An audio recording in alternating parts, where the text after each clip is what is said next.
fármacos. Lamentablemente, a nivel general, hay mucha confusión. No quiero que copien nada, porque todo esto ya lo deben tener, si no lo tienen, lo va a pasar su compañero. ¿Ya? Entonces, el término de alergia a fármacos está mal definido, ¿no? Muchos dicen que es una reacción adversa a fármacos, que es una reacción secundaria. Sin embargo, la Organización Mundial de la Salud dice que la alergia se define como un conjunto de reacciones de hipersensibilidad del sistema inmune de algunas personas frente a determinados alergenos, que normalmente son inocuos para el resto de la población, tales como pólenes de algunos vegetales, ciertos alimentos, pelo de algunos animales, veneno de insectos, ácaros o determinados fármacos. Sabemos que el fármaco por sí solo no va a causar la respuesta inmune, necesita una proteína transcriptora. La siguiente. La prevalencia de las reacciones alérgicas a fármacos, por ejemplo, a nivel mundial tampoco se conoce muy bien con exactitud. Solamente mencionan en general alergia a las penicilinas, pero no dicen exactamente a qué. La alergia a medicamentos representa menos del 10% de reacciones graves a fármacos en el mundo. Por ejemplo, las reacciones graves a fármacos en un 3% van a ser estas, ¿no? Aquellas que son en un 6% van a ser, por ejemplo, aquellos que van a ingresar a los hospitales. En Estados Unidos se considera que el 35.5% tiene antecedente de alergia en el expediente clínico, pero no nos dice qué. Puede ser a medicamentos, alimentos, pero lo que menos se ve es la alergia a los fármacos. Esto puede estar subdiagnosticado o subregistrado. Por ejemplo, se dice que las penicilinas son en un 2.18%, las sulfonamidas en un 7.4%, los compuestos en un 6.8% y los AINES en un 3.5%. Esto estamos hablando a nivel mundial, pero no se pregunta dónde están los anestésicos, ¿no es cierto? ¿Qué es lo que pasa con el medio de contraste, por ejemplo, y otros fármacos? La siguiente. En Bolivia, lamentablemente, no hay datos exactos para que en algún momento podamos trabajar y hacer un registro del dato. No hay datos exactos. ¿Será que está subdiagnosticada? ¿Será que está subregistrada? En el reporte, por ejemplo, hay historia de antecedentes de reacciones a fármacos, no hay trabajos de investigación al respecto, no reporta causas de choque anafiláctico, no reporta causas de síndrome de Stevens-Johnson. Por mi experiencia en La Paz, estando ya trabajando en la Caja de Caminos, en la banca estatal, en la banca privada, en el Hospital del Norte, en la Caja Nacional en algún momento y también en el privado, en primer lugar, por ejemplo, el agente causal de hipersensibilidad de tipo 1, que está mediada por IgE, y que nos puede dar un choque anafiláctico, están los AINES, segundo lugar las penicilinas y los macrónicos. Incluso esto tiene simple lógica.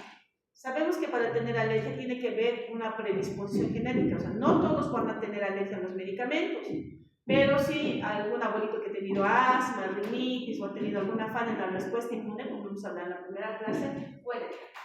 Y en primer lugar a los AINES, ¿por qué? Me incluyo yo. ¿Qué hacemos? Nos duele la cabeza, nos vamos a la farmacia, nos compramos un paracetamol, ibuprofeno, diclofenac. Entonces, a medida que nos vamos exponiendo, nos vamos sensibilizando. Entonces, cuando ingresa por primera vez a nuestro cuerpo el fármaco, en este caso, que no sea anestésico, el cuerpo no hace nada, lo reconoce como extraño. La segunda vez ya se activa y empieza a producir la inmunoglobulina E. A la tercera, cuarta vez es recién donde hace la reacción. Lo mismo pasa con los alimentos y elementos del medio ambiente. Por eso es que aquella mamá que viene a la consulta me dice, no puede ser que el hijo tenga alergia a la leche, porque siempre ha tomado leche. Eso de siempre es porque se ha sensibilizado. Puede ser a la semana, puede ser al mes, puede ser en años. Lo mismo ocurre con los fármacos. Y en segundo lugar, las penicilinas. Antes, ¿no? Mi papá, X, los demás, ¿qué hacían? Dolor de garganta, faringomidalitis, pínchale al doctor. Y nos colocaban la penicilina. Entonces también nos hemos sensibilizado. Y por último, los macrólidos, ¿no? Dentro de ellos he visto la claritromicina, la eritromicina y la acitromicina que causan resfriado. En primer lugar, el agente causa en la hipersensibilidad de tipo 4, que está mediada por linfocitos TCD8, que es una hipersensibilidad tardía. Vamos a encontrar en nuestro medio los fármacos antituberculosos. El paciente, una vez que tiene su tuberculosis a nivel pulmonar o extrapulmonar, inicia el tratamiento, hace la manifestación a las 2 semanas o al mes. Entonces, no es una hipersensibilidad de tipo 1, es tipo 4, tardía. Y también a los anticonvulsivantes. En primer lugar, aquí en nuestro medio está la carbamazepina. Entonces, paciente que viene, tienen que ver y preguntar. Lamentablemente vienen y piensan que todo es alimento. Sin embargo, no hay que considerar y preguntar. Eso les voy a mencionar más adelante. La siguiente. Entonces hay que tener consideraciones muy importantes. ¿Qué es una reacción adversa a medicamento? Esta es una respuesta nociva, no deseada y no intencionada que se produce tras la administración de un fármaco a dosis utilizadas habitualmente para prevenir, diagnosticar o tratar una enfermedad. Por ejemplo, tras administrar la insulina en un paciente que tiene la glicemia baja, ¿qué va a pasar con la hipoglicemia? El paciente puede perder el conocimiento. Entonces también se dice que el evento adverso no tiene una relación causal con el medicamento administrado. Por ejemplo, el traumatismo por caída brusca de una persona que estaba tomando antihipertensivos. Por eso es que cuando viene el paciente a la consulta, ven ustedes, ¿está bien? No les tapo a las dos que están ahí, ¿está bien? ¿Está bien? Entonces siempre hay que tomar la presión arterial. Por ejemplo, ¿qué tal si mi paciente está con una presión normal a baja y yo le voy a dar un antihipertensivo? Peor va a bajar y el paciente se va a desmayar. Entonces, eso no es una alergia, muchas veces confunden eso, ¿no? Entonces, una reacción adversa es no deseada, el efecto secundario no es deseado tampoco. La reacción adversa es impredecible, el efecto secundario sí es predecible. Sabemos que puede ocasionar, si yo voy a tomar diclofenaco, me va a causar obviamente una gastritis medicamentosa, ¿verdad? Si yo me administro con gran frecuencia. En la reacción adversa está relacionada con las acciones, en el efecto secundario no es parte de la acción terapéutica de lo que se esperaba, ¿no? Por ejemplo, la reacción adversa va a haber mayor gravedad, en el efecto secundario va a haber menor gravedad. En la reacción adversa constituye más factores como la dosis, en el efecto secundario solo depende de la medicación. En la reacción adversa no puede controlarse, en el efecto secundario sí, ¿no? Podemos controlar, porque sabemos que va a causarle esto, mientras que la reacción adversa no. Por eso es que nosotros colocamos reacción adversa al medicamento, ¿no? Cuando les damos tratamiento antirretroviral a los pacientes con VIH o con tratamiento antituberculoso, colocamos control de RAM de reacción adversa al medicamento. La reacción adversa a un medicamento o RAM pueden ser desde leves, graves, incluso pueden llegar a ser mortales. Están relacionados solo con la dosis del medicamento. Según la frecuencia de aparición pueden ser, por ejemplo, una cosa muy frecuente, una de cada 10 pacientes frecuente, una de cada 100, poco frecuentes, una de cada 1000, muy raras, una de 10.000, y, por ejemplo, de frecuencia no conocida, no puede estimarse a partir de un dato, ¿no? Entonces, puede ser que el paciente haya tomado un medicamento hace 6 meses y tiene la manifestación en el mismo lugar, así como en la mácula fija, por ejemplo. La clasificación de las reacciones adversas según la Organización Mundial de la Salud, vamos a tener esta que hemos debido llevar en farmacología y quizá no se recuerden, pero para que se vean como que es importante farmacología, ¿no? Entonces tenemos el grupo A, que son efectos del fármaco dosis dependiente. Entonces estas pueden ser predecibles, por eso en su mayoría están en un 85-90%. Porque sabe el paciente, voy a tomar aspirina, me va a dar acidez. Los pacientes vienen y dicen, no, tomo los medicamentos y me duele el estómago, me causa gastritis. En el grupo B están aquellos de respuesta del paciente, dosis independientes, están en un 10 a un 15%, y en estas van a estar aquellas que van a ser por una respuesta inmune y no inmune. Dentro de las no inmunes pueden ser las intolerancias de efectos enzimáticos, ¿no? A nivel hepático inclusive. Y dentro de las inmunes pueden ser aquellas, por ejemplo, mediadas por IG y aquellas que no van a ser mediadas por IG. Dentro del grupo C vamos a tener aquellos efectos por tratamientos crónicos continuos, en el grupo D efectos teratógenos, efectos carcinógenos, en el grupo E síndrome de revirada y en el F fallo terapéutico. Ahora, la clasificación clínica de estas reacciones adversas a fármacos tiene un compromiso cutáneo. El paciente va a venir generalmente por prurito, eritema, abones. Puede haber un aumento de volumen de labios y de párpados, pero generalmente viene por prurito e inmediatamente se va donde el dermatólogo. Sacan la ficha para el dermatólogo. Por si les digo a los pacientes, no todo lo que se cuece es alergia, entonces hay que... Entonces, estas lesiones pueden ser graves, inmediatas, como en un choque anafiláctico o el síndrome de Roux. Retardadas pueden ser exfoliativas, como el síndrome de Stevens-Johnson y la neurolisis clínica tóxica. No exfoliativas pueden ser el síndrome de reacción a fármaco con eosinofila y síntomas sistémicos como Andrés, o la pustulosis exantemática generalizada. Dentro de las moderadas podemos tener la urticaria, las vasculitis por fármacos. No estamos hablando de las vasculitis autoinmunes, el eritema multiforme, Dentro de las leves, el exantema maculopapular, el síndrome vertiginoso y flexural simétrico, y la mácula fija, ¿no? Los pacientes que tienen lesiones, por ejemplo, esta es la parte donde se hiperpigmenta más, los codos, las rodillas, por eso dicen los lugares de flexura, y la mácula fija medicamentos. He visto unos 4 casos en los cuales el pequeño toma el ibuprofeno y se forma una hiperpigmentación, ¿no? Una mácula hiperpigmentada. Y cuando ha vuelto a tomar el medicamento, justamente ese es el lugarcito donde igual está hiperpigmentado, empieza a haber purito, puede haber dolor de inclusive. Entonces existe ese tipo de manifestaciones. La siguiente. Entonces, en la hipersensibilidad de tipo 1 media, la poliactividad no puede dar el choque anafiláctico. Esta es la inmunopatología que todos ya la conocen, porque eso es lo que yo les pido, ¿verdad? En el tema de rinitis, asma, alergia alimentaria, alergia a fármacos. Entonces, el paciente primero tiene que tener una predisposición genética. Tiene que haber un antecedente de algún familiar con alergia. Tiene que sensibilizarse. ¿Qué quiere decir? Que tiene que ingresar el fármaco por lo menos 1 a 2 veces en el organismo. Puede ingresar por mucosas, puede ingresar por la piel, por todas partes. Por eso yo les digo a los pacientes, depende por dónde ingrese el alergeno, puede tener conjuntivitis, rinitis, asma, hasta urticaria alérgica o alergia alimentaria. Ingresa el alergeno, es reconocida de manera directa por quienes, por las células presentadoras de antígenos. Estos lo van a presentar al linfocito T y va a convertirse en linfocito TH2. Este linfocito TH2 lo va a presentar al linfocito B. Y este linfocito B, ¿qué va a hacer? Se va a convertir en célula plasmática de anticuerpos de tipo IgE. Entonces, en nuestro laboratorio nosotros podemos medir la IgE total. Pero sabemos que la IgE también se va a producir ante ¿qué? Anticuerpos de parasitosis. Entonces, no es tan específica.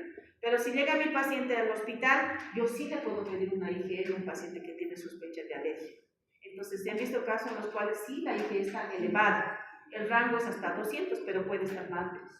Entonces, esta IgE total solita voy a medir. También esta IgE, por ejemplo, se va a producir específicamente para leche, huevo, pelo de perro, etcétera, hasta para los fármacos. Por eso tenemos el panel de alérgenos alimentarios y ambientales, que es la determinación de la IgE.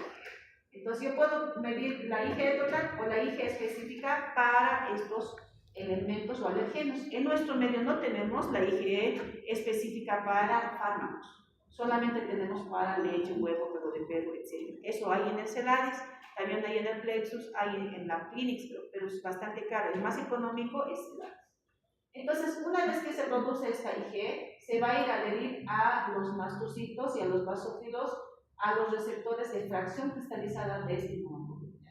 Entonces se une y ¿qué va a pasar? Va a degranular, va a explotar el basófilo, el mastocito y va a liberar mediadores como la histamina, prostaglandina, glucotrienos que nos van a dar los efectos clínicos inmediatos, como que pápulas, sabones, aumento de volumen, edema de glotis, etc. Entonces, yo ya puedo medir esto. En el caso de las alergias o sospechas de alergia en los fármacos, lo que nosotros medimos son los basófilos del paciente, porque se supone que estos basófilos ya tienen sus receptores unidos a la IgE específica para X alérgeno del fármaco. Entonces nosotros lo que hacemos es sacamos la muestra del paciente, los basófilos, y los sometemos al ibuprofeno, paracetamol, amoxicilina o a los fármacos que son sospechosos. Entonces, ¿qué va a pasar? Lo que estamos haciendo es reexponer a nuestros basófilos y va a degranular. Entonces nosotros en el test de granulación cuantificamos cuántas de estas células basófilos han degranulado frente a X fármaco, ¿ya? En este caso, en esta imagen también vamos a ver que esto es el primer evento que ocurre, se une a los receptores. En un segundo evento ocurre igual, lo mismito para producir inmunoglobulina E, pero a su vez se dice que directamente estos alergenos son reconocidos por estas IgEs que están en los mastocitos y en los basófilos. Por eso es que la manifestación en la primera va a ser prurito. Me sigo exponiendo a prurito, pápulas, me sigo exponiendo, tengo agones, porque se está produciendo más degranulación de estos basófilos. Entonces ya ustedes entienden. Ahora, por ejemplo, la teoría dice que para tener alergia tiene que haber mínimo una exposición, pero he tenido casos en los cuales hay pacientes que no tenían antecedentes de enfermedades alérgicas, ni familiares, ni personales, ni falla en la respuesta inmune. Era un paciente joven de 35 años que ingresa porque tiene acceso a una rinocentoplastia, otra paciente que tenía acceso a una colecistitis programada, sin antecedentes de alergia, nada, y lamentablemente hacen un choque anafiláctico al anestésico. ¿Qué pasa con estos pacientes? Lo que pasa es que han hecho una respuesta idiosincrática, quiere decir propia del paciente, porque es a la primera exposición. Como ya ocurre este tipo de eventos, los anestesiólogos ya prevén esta situación. Muchas veces lo premedican con corticoides y antihistamínicos, y para que no ocasionen náuseas les dan incluso la metoclopramida o hacen el rescate del anestesiología, ¿no? Entonces eso es muy importante. La prevalencia de choque anafiláctico a fármacos está en un 34%, en relación a los alimentos en un 31% y a venenos en un 20%. Esto estamos hablando de adultos. En los niños, por ejemplo, alimentos está en primer lugar en un 70%, a los venenos en un 22% y a los fármacos en un 7%. Esto también tiene cita lógica, por eso digo, el médico es investigador. Por ejemplo, cuando nosotros nos enfermamos o tenemos algún malestar, ¿qué vamos? Vamos a la farmacia. Entonces ya nos vamos sensibilizando. Lo primero que hacemos es comprarnos el medicamento para calmar nuestros síntomas. Con respecto a los alimentos, no somos muy gustosos porque sabemos que nos hace daño, algunos preferimos no comer, por eso en segundo lugar. Y en venenos, si hay un letrero que dice prohibido ingresar, riesgo, peligro, ¿qué hacemos nosotros? No ingresamos. Mientras que los niños son golosos, les gustan los chocolates, maní, nueces, almendras, la famosa Nutella, por ejemplo, que tiene todos estos elementos. Entonces, si es un niño que tiene ya antecedentes de familiares con alergia y tiene la predisposición genética, obviamente va a ser un choque anafiláctico. Venenos, el niño es curioso. Si tú no le dices al niño por qué no tiene que ingresar ahí o no entrar ahí, lo va a hacer. Ustedes tienen que decir, no tienes que entrar, ¿por qué? Porque aquellos, qué sé yo, elementos que te pueden hacer daño. Han debido ver ustedes en el TikTok que el niño está agarrando un sapo como si fuera un muñeco. Y cuando ve el adulto se espanta, ¿verdad? Entonces es por eso. Y a los fármacos, porque el niño le duele la cabeza, la pancita, llora y de tanto llorar se duerme, no necesita el fármaco. Entonces tiene que ver predisposición genética, se puede heredar y estar sensibilizado. Hay pacientes que el papá tiene alergia a la penicilina, la mamá de ibuprofeno, entonces tiene más riesgo de poder tener alergia. Entonces es importante. La siguiente. En el caso del síndrome del espectro, síndrome de Stevens-Johnson y necrosis epidémica tóxica, ahora se la llama así, antes era separado, pero ahora vemos que puede pasar rápidamente a la necrosis epidémica tóxica. Por ejemplo, el síndrome de Stevens-Johnson es una dermatosis tóxica caracterizada por clínica e histopatología, en la cual va a haber destrucción y desprendimiento del epitelio de la piel y de las mucosas. En el caso, para poder hacer la diferencia entre el síndrome de Stevens-Johnson y la necrosis epidémica tóxica, es por la afectación de la piel. En el síndrome de Stevens-Johnson, por ejemplo, cuando la afectación es menor al 10%, esta es la síndrome de Stevens-Johnson. Cuando la afectación es mayor al 30%, es una necrosis epidémica tóxica. Cuando la afectación está en el 10 al 30% de superficie corporal, se considera síndrome de Stevens-Johnson. ¿Ya? Así es. Puede ser que les pregunte eso yo el día del examen. En el caso de la hipersensibilidad de tipo 4, que está mediada por IPC8, por ejemplo, me hace recuerdo, Violet, lo que les voy a preguntar, ¿ya? Eso, ¿y qué más les puedo preguntar? Yo les voy a decir, les voy a pasar, ¿ya? Los que ustedes están aquí.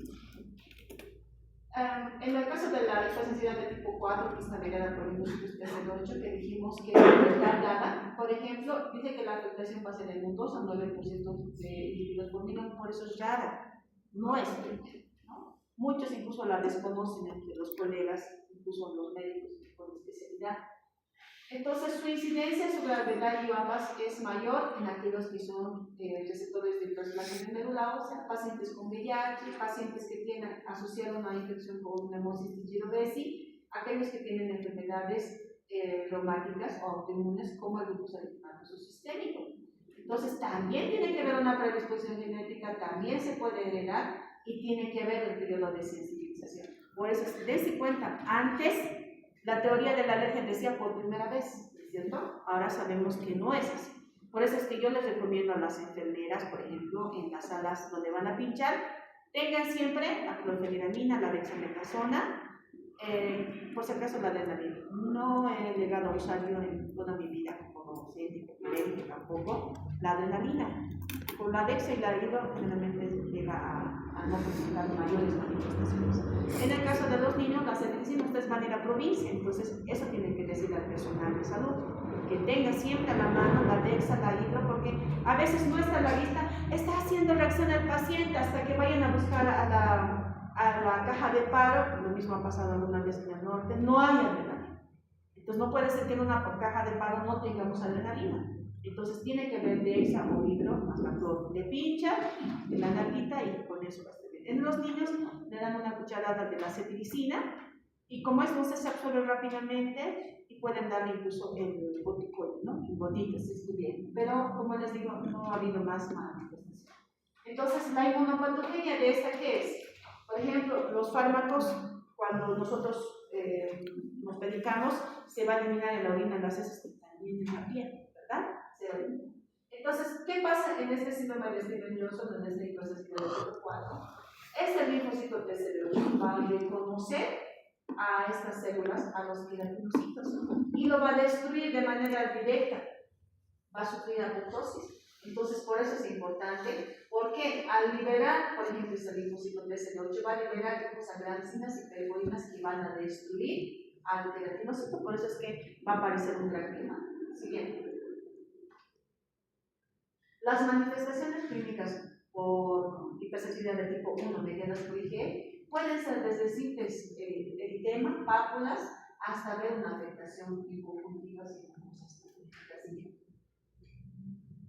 Las manifestaciones de la hipersensibilidad de tipo 4 medianas por infección de TCD8, miren, es así como le hay eritema, pápulas y también hay desprendimiento de la piel, es severo. Los que van a ir conmigo, van a venir el día lunes, van a ver una paciente que le están dando de alta. Es una paciente que es hipersensibilidad de tipo 4 y ha estado un mes y su piel estaba totalmente hipertrofiada por mucho daño. Pero parece un gran quemado, así. Incluso hay signos de Nikolsky, ¿no? Como las ampollas y tú tocas y se desprenden. Así que, miren, y esto es a lo que nosotros no tenemos que llegar. Esta es una paciente que no es de nuestro servicio, que ha tenido justamente una hipersensibilidad de tipo 4 a la farmacológica anticomunicímatica de la masivina. Entonces, para evaluar a nuestro paciente, por ejemplo, que tenga afectación y daño de la piel, entonces nosotros vamos a usar lo que ustedes han debido llevar, por ejemplo, para evaluar la superficie corporal quemada, la regla de los metros, es lo mismo que se utiliza para este cuadro. Tenemos una puntuación de gravedad para la necrólisis epidémica tóxica. Entonces tenemos los factores de riesgo como la edad. Si es menor a 40 años va a tener un puntaje de 0, si es que es mayor a 40 años un punto, si es que va a tener una malignidad asociada va a tener un punto, si es que no, 0. La frecuencia cardíaca si va a ser menor a 120, 0, si es que es mayor a 121. El boom si es que es menor a 28, 0, si es que es mayor a 28, 1.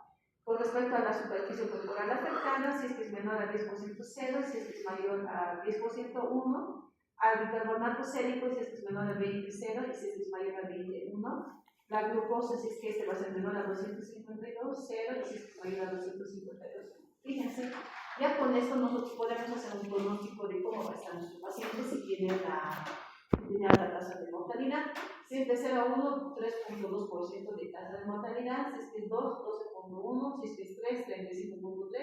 Si es que es 4, 58.3. Y si es que es mayor a 5, 5, mayor a 90% de tasa de mortalidad. Por eso es que nuestros pacientes que tienen una necrólisis epidémica tóxica tienen que ser manejados en terapia intensiva, porque ya no tienen piel, entonces tiene que haber un equilibrio electrolítico, inclusive, por eso el manejo es muy específico. Nosotros podemos hacer pruebas de hipersensibilidad in situ en este caso, porque lo hacemos en el paciente. Cuando hay un paciente que tiene sospecha de alergia a los fármacos, nosotros hacemos las pruebas GRIP. Si tenemos sospecha de alergia a leche, huevo, pelo de perro, etc., ya vienen establecidos los fármacos para colocar las pruebas GRIP, que ya lo hemos hecho con dos grupos y que vamos a hacerlo con otro. Aquí tenemos un paciente que ha recibido tratamiento antituberculoso y al mes del tratamiento ha presentado purito, descamación en piel. Entonces, se ha internado, se ha estabilizado el paciente y hemos tenido que esperar a que la piel esté sana. Estos hematomas que vemos es justamente por la que sufrió al colocarle las uñas, ¿no? Entonces, aquí tenemos los fármacos. Aquí tenemos el control positivo, lo que les hablaba, ¿no? El control positivo es la histamina. Entonces, al colocar la histamina, estamos provocando la degranulación de nuestro mastocito que está aquí.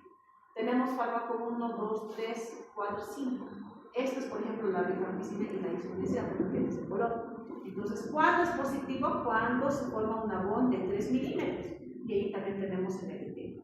Si es que nosotros funcionamos y solamente provocamos un poco de sangrado, eso no es positivo, tiene que ser un abón.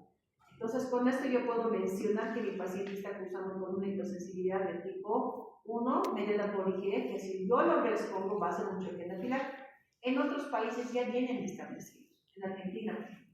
Y aquí tenemos las pruebas parche, que en otros países, como les decía, ya vienen establecidos de igual manera. Lo que yo hago es elaborar mis pruebas parche y los coloco en la espalda del paciente, ¿no? Entonces, de esta manera yo puedo decir que mi paciente tiene una hipersensibilidad de tipo 4 y que si yo le expongo va a ser un síndrome de Stevens-Johnson o una necrosis epidémica tóxica. Con el programa de tuberculosis que hay en La Paz, ahora en el Alto, estamos haciendo este tipo de pruebas y estamos nosotros informando a los del comité. Antes no se contaba mucho con estas pruebas y tampoco había muchos inmunólogos ni alergólogos. Entonces, ¿qué hacían? Lo que hacían era provocar en el paciente, ¿no? Le daban el fármaco, tratando de hacer una desensibilización a la vez una provocación, pero no se puede hacer eso. Entonces, a menos que esté internado el paciente, porque corre alto riesgo de estar sensibilizado y hacer un choque anafiláctico. Aquí tenemos las pruebas in vitro, o sea, de laboratorio. Por ejemplo, esto es la producción de inmunoglobulina E frente a X elemento. Aquí tenemos el panel de alimentos y aquí tenemos el panel de elementos del medio ambiente. Estos niveles que vemos de 1, 2, 3, 4, 5 y 6 son la cantidad de inmunoglobulina E. Cuando está en verdecito, no pasa nada porque todos podemos producir inmunoglobulina E, es lo normal. Pero cuando es patológico, cuando llega a un nivel 1, ya se considera leve, 2, moderado, 3, severo, grado 1, grado 2 y grado 3. En este caso, este paciente tiene alergia al cangrejo, pero este paciente me dice, pero doctora, yo no como cangrejo. Tiene razón, aquí en La Paz no comemos mucho cangrejo. Lo que pasa es que el cangrejo tiene la misma estructura que los ácaros, que son los dermatofagoides. Por eso es que este panel de alimentos nos sale positivo. Hay una reacción cruzada en este nada más alergia. Este mismo paciente, vemos aquí su panel de IAR. Fíjense, los dermatofagoides están en un nivel inferior a 1. Se considera que estaría controlado, pero tiene alergia a los ácaros. Si mi paciente tuviera un valor de 1 a 6, en este caso, digamos que igual a avellana de 1 a 6, yo le doy la dieta, se supone que no hay alergeno y no hay producción de inmunoglobulina E. Por eso para mí este examen es muy importante. Yo el próximo miércoles les voy a traer 2 ejemplos 3 de cómo es que se explica al paciente. Yo tengo que justificar por qué le estoy pidiendo este examen, porque cuesta como, creo que 1.800 ahora, los dos, imagínense. Entonces yo le digo, mire señora, estos cuadraditos es la cantidad de esta inmunoglobulina que se produce tras la exposición de X elemento. En este caso es tras la exposición del pasto, tras la exposición del gato y tras la exposición del perro. El tratamiento es evitar exponernos para que esto no suba y no tengamos los síntomas. Entonces, de nada va a servir que yo me tome como tostado la cetiricina, va a hacer su efecto y después voy a volver a exponer y mi inmunoglobulina va a seguir subiendo y va a seguir degradando. Entonces, por eso es importante explicarle al paciente que tiene que evitar exponerse para que no suba y no tenga que estar tomando toda la vida el medicamento. ¿Ya? Entonces, es importante esto, por eso dice que la determinación de la IgE total nos puede servir, como les decía, si el paciente no ha tomado corticoides, sí nos puede servir. Pero muchas veces está con tanta clínica el paciente, no podemos esperar a hacer estos laboratorios. Tenemos que actuar y hacer que el paciente se estabilice. Y posteriormente, por consulta externa, yo sí puedo pedir los demás exámenes. La siguiente. Aquí tenemos el test de degranulación de basófilos. Aquí está. Por ejemplo, lo que hemos hecho es ver cuántas células de los basófilos han degranulado frente a X fármaco. Cuando llega al 30% ya se considera. En este caso, fíjense, la indometacina, ibuprofeno, diclofenaco, ketorolaco, tienen un nivel arriba del 30. ¿Y qué pasa con el metamizol que está en un 29% y el paracetamol en un 23%? Se considera cuando tiene un valor de 29 y 23, pero que pertenezca a la misma familia de medicamentos, sensibilizante. ¿Por qué? La indometacina, ibuprofeno, diclofenac, ketorolaco, metamizol y paracetamol pertenecen al grupo de los AINES, antiinflamatorios no esteroideos. Entonces yo les digo a mis pacientes, todos estos medicamentos son primos hermanos. Ahorita usted tiene alergia a la indometacina, ibuprofeno, diclofenac, ketorolaco, y usted puede hacer alergia al paracetamol y al metamizol. Por eso yo aquí coloco que está sensibilizado. Entonces, este panel, por ejemplo, a mí me sirve ¿para qué? El traumatólogo me dice, doctora, este paciente se ha caído y tiene una fractura de tobillo. El corticoide sí me va a ayudar para poder desinflamar, pero yo necesito un analgésico. ¿Qué hacemos? Entonces, yo veo este panel y digo, podemos utilizar el metamizol, está en un valor de 29, o el paracetamol, pero lo premedico con corticoide y antihistamínicos. Entonces, de esta manera no va a degranular más mastocitos ni basófilos y no vamos a tener alergia. Aquí tenemos, fíjense, por ejemplo, el tramadol, que no es un AINE, pero este es un abuelito que pues toda la vida se ha estado tomando medicamentos sabidos y por haber.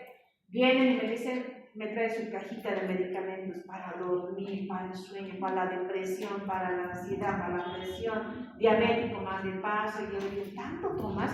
No, es que el doctor me da mentira, porque el doctor primero le va a dar una cremita, usted dice, no me hace efecto, pastilla no me hace efecto, pinche. Entonces ya se está sensibilizando, y cuando al paciente se le explica y le decimos, ¿sabe qué, señor? Solamente tenemos el metamizol y el paracetamol, pero usted va a tomar en caso necesario, cuando ya no pueda más, y una sola vez. Porque corre riesgo de que usted haga también más adelante, si usted utiliza frecuentemente, hacer alergia al paracetamol y al metamizol. Ahora, el Celecoxib es un AINE, pero que no pertenece, ¿no es cierto? No es la misma vía del COX. Entonces, yo también muchas veces les digo, podemos utilizar el Celecoxib en el caso de la pregabalina, también se podría utilizar en estos pacientes. Pero la mayoría lo tiene aquí. Entonces, cuando se les explica, ya no toman los medicamentos. ¿Ya? Entonces, eso es muy importante. La siguiente. Entonces, en las salas de emergencias, cuando venga la consulta, ustedes lo primero que tienen que hacer es una historia clínica completa, haciendo énfasis en la anamnesis. Si nosotros hacemos una anamnesis completa, vamos a tener un 70% ya diagnóstico. Muchas veces me llaman a mí en el hospital, me dicen, doctora, ¿sabe qué? El paciente tal dice que ha comido salchicha y le ha presentado ronchas, arroz, eritema.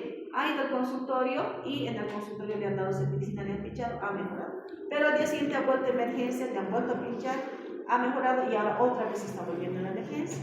Y dice que es la salchicha. Yo le digo, claro, porque cuando es salchicha, cuando el corticoide antihistamínico baja de inmediato y lo mandamos con vía oral. Lo que pasa es que le digo, ¿y no le has preguntado si ha tomado algún medicamento? No. Cuando yo voy en la noche de la evaluación del paciente, le vuelvo a preguntar y le digo, y señor, ¿no ha estado tomando por si acaso algún medicamento? Ah, sí, doctora, es que me dolía mi espalda y he estado tomando ibuprofeno. Ahí está. No todo lo que puede ser es por causa de los alimentos. Si no puede ser, también por falta de alimentos. Entonces hacemos una historia clínica completa, hacemos énfasis en los antecedentes personales patológicos. ¿Tiene alergias? Si tiene alergia a alimentos, elementos del medio ambiente, puede tener alergia también a los fármacos, no quiere decir que va a tener. Tiene patologías, por ejemplo, pacientes que tienen diabetes sabemos que va a tener también prurito, y eso no es alergia. Pacientes que tienen la bilirrubina alta también pueden tener prurito. Entonces ya unas dos veces han venido pacientes ya con interconsulta de gastro. Y la paciente Piolín, y tenía sus cálculos, me dice, me ha mandado a la doctora para ver si tengo alergia, porque tengo mucho escozor. Y yo le digo, ¿para qué le voy a hacer el panel de alergias? ¿Por qué? Porque usted está con ese prurito a causa de la hiperbilirrubinemia que tiene. Entonces es importante hacer ese examen. ¿Qué fármacos se está administrando? Eso es importante. Como les decía, puede ser ibuprofeno. He visto casos que tienen alergia a la atorvastatina, al genflucino, a la levotiroxina. He visto en casos de pacientes con hipotiroidismo, por ejemplo, ¿no? Pues tienen un parecido que hacer. Antecedentes personales familiares, ¿no? Tiene enfermedades autoinmunes, tiene alergias o enfermedades raras. En la primera clase les decía que si tiene una falla en la respuesta inmune, tiene alergias, puede ser enfermedad autoinmune o viceversa, ¿verdad? O puede tener un caso de un proceso oncológico. La siguiente. Entonces, nosotros hacemos la historia clínica completa, haciendo énfasis en los antecedentes personales patológicos, no patológicos, alergias, enfermedades de base, antecedentes familiares. Obviamente vamos a hacer una dieta, ¿no? Porque también puede contribuir a ello. Entonces hacemos la dieta hipoalergénica, suspendemos el fármaco que está tomando y hacemos énfasis porque puede ser AINE antibiótico o los que se toman.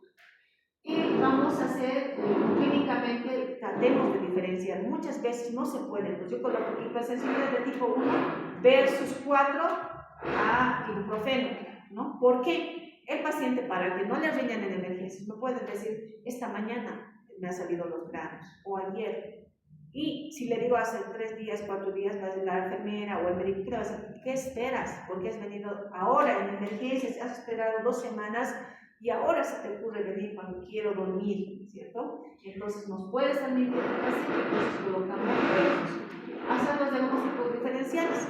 A paciente con diabetes, tiene dolor abdominal, está ictérico, puede ser otra la causa, tiene gastroenteritis. Hemos visto que la parasitosis también incrementa el nivel de inmunoglobulina E, también puede tener prurito. Pacientes que tienen una dermatitis atópica, por eso también es normal. No todo lo que es pues es alergia, les vuelvo a repetir. Son pacientes que tienen la piel tan inflamada, pues las terminaciones nerviosas están al vivo. El roce de la ropa, la costura estimula y se rascan, entonces empieza a rascarse, peor se rasca el paciente y se van a dar cuenta porque son los lugares que es accesible para el paciente rascarse, aquí y estas partes. Entonces yo le digo, pero esto es, ¿tú te has rascado? ¿Usted se ha rascado? Sí, no es que la piel ya estaba así con postras. Después, aquí por ejemplo, con respecto a los síntomas, si son de minutos a 1 hora, está mediada por IgE. Si son síntomas de mayores a 6 horas semanas, o veces estamos hablando de una hipersensibilidad, así. Entonces vamos a pedir un hemograma, química sanguínea, tenemos que descartar procesos infecciosos, descartar si es que hay un desequilibrio en las patologías de base, si tiene enfermedades autoinmunes. Podemos pedir la IgE total, por consulta externa vamos a pedir el test de granulación de basófilos y, por ejemplo, requisitos para hacer las pruebas PRIC, es que esté sin corticoide ni antihistamínicos. Si va a hacer las pruebas en laboratorio sin corticoide, ¿por qué? La clorfeniramina, la ceftriaxona es un antihistamínico y yo no voy a valorar la clínica, voy a evaluar la cantidad que se está produciendo de inmunoglobulina. Es importante saber los mecanismos de acción de los glucocorticoides. Por ejemplo, allá lo que está en amarillo, ¿qué va a hacer? Va a frenar la presentación del linfocito TH2, del linfocito B, que se convierta en célula plasmática de inmunoglobulina E, que pueda irse a liberar los mastocitos, puedan liberar los mediadores como la prostaglandina, los leucotrienos. A nivel del mastocito va a ir a todo a nivel de lo que son las proteínas de transcripción para que no se libere justamente la histamina, la siguiente. Por eso es importante saber, es decir, en el caso, por ejemplo, de los pacientes que tienen una hipersensibilidad de tipo 4, se dice que el anticuerpo monoclonal por vía oral que se puede utilizar es la ciclosporina, en una dosis de 3.3 a 5 miligramos por kilogramo por 3 días. ¿Cuál es su mecanismo de acción? Va a frenar justamente a la liberación de este linfocito TCD. Entonces, por eso es importante y se dice que ayuda mucho. Rápidamente al tercer día se puede ver ya una mejoría. Solo que lamentablemente las empresas farmacéuticas no te venden la ciclosporina así como una pastilla. Te venden de la cantidad que es 15, 20, 30. Yo les digo, pero yo no necesito eso si se me presenta un paciente porque me dice, usted se lo puede comprar. Yo voy a comprar, ¿qué tal si todo este año no hay un paciente que tenga hipersensibilidad de tipo 4? Voy a perder, ¿no es cierto?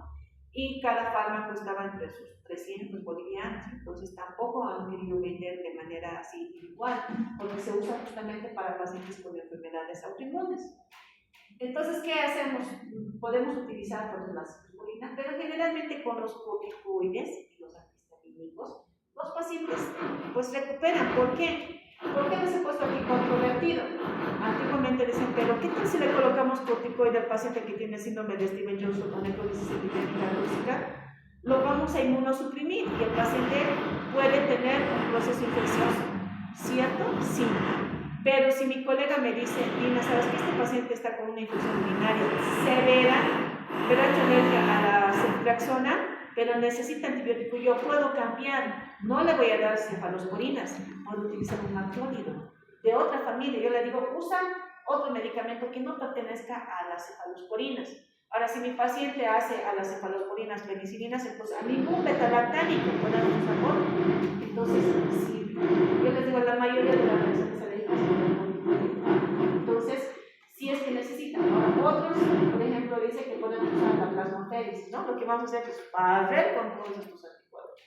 Y en otros casos, las inmunoglobulinas, sabemos que estos van a también funcionar como anticuerpos que van a neutralizar, ¿no? La siguiente. Aquí está el efecto que tiene sobre los antihistamínicos. Tenemos la primera generación dentro de la clorfeniramina, que es lo que más vamos a encontrar, y esa es la que utilizamos por vía endovenosa cada 8 horas. Si va a ser por vía oral en el consultorio, le puedo dar la cetirizina, porque la clorfeniramina pasa la barrera hematoencefálica y el paciente está durmiendo, mientras que la cetirizina, la levocetirizina no está. Entonces, ese es el mecanismo de acción, por eso dice antihistamínico. La siguiente. Bueno, este es el mensaje que les doy, ¿no? Muchos pacientes, realmente es un honor de escucharles, que me digan gracias, y les debo este mensaje. No todos tienen la oportunidad de agradecer a sus médicos. Este día le agradezco a Dios por tener un doctor tan grandioso en mi vida. Gracias por todo lo que se ha. Es lindo sentirse así, o sea, realmente que te aprecien, que te quieran. Había un chiquito que tiene una alergia a múltiples fármacos porque su hermano es un choque anafiláctico y casi fallece por la anestesia. La mamá también posiblemente era alérgica y ese pequeñito tenía alergia a todo. Hasta que me han tenido que buscar, esa institución no me pagaba, yo he desaparecido del mapa porque no me han pagado. Me han hecho buscar y gracias a esa persona también considero que voy a volver a esa institución. Entonces, denle ese valor que se merece ser médicos, chicos. Si son buenos, nos van a buscar. Pero si somos malos, ingreídos, etcétera, o nos hacemos los que sabemos, nos van a buscar. Siempre la humildad y siempre ustedes pidan a Dios que les guíe, porque no todos sabemos todo. Entonces, yo he aprendido de un odontólogo, por ejemplo, cuando trabajaba en la petrolera, él entraba y siempre se persignaba al entrar al policonsultorio. Y yo aprendí eso de él, porque realmente no sabemos lo que podemos hacer. Entonces, Dios nos tiene que guiar, no solamente es lo que nosotros estudiamos, sino es alguien que lo tiene. Y me gusta siempre mostrar mi cultura. Cuando yo estaba en Caracas, les hablaba de la